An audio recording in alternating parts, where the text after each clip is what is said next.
Hello Itins! Patuloy tayo sa komento, suggestion, opinion tungkol sa kinakaharap ngayon na issue ng SB19 na sina Pablo, Joss, Stel, Justin at Kian.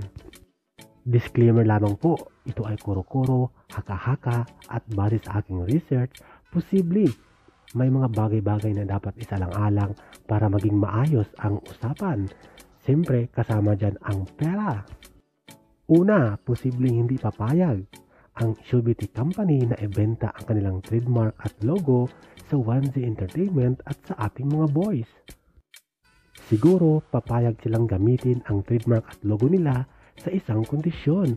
Mayroong komisyon at incentives sa bawat concert, lokal man o abroad, every appearance sa TV, every interview, every guesting at every endorsement. Mayroong mga komisyon at incentives na dapat makuha ang Showbiz Company. Ayon sa isang attorney na ating napanood, hindi lang pala trademark at logo ang under ng Showbiz Company, kundi lahat ng kanta, lahat ng songs ng SB19 like Gento, I Want You, Crimson at iba pa ay pagmamay-ari ng Showbiz Company.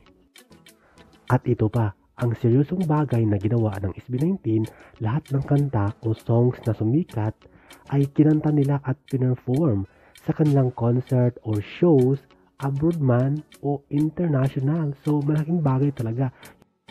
Dahil lahat ng kanta ay pagmamay-ari di umano na naturang company, ang Showbiz Company.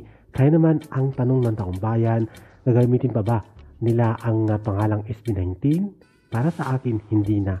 Dahil naapektuhan na ang kanilang concert sa Asia, sa kanilang Asia Paratag World Tour Concert.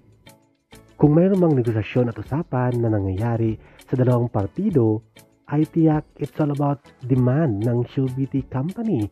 Kung idaan sa legal action, posibleng mapasara ba ang 1Z Entertainment at madisbanded ang naturang boy band? At syempre mapagbigyan ang demand, kung ano man ang demand ng Showbiz Company sa 1Z Entertainment.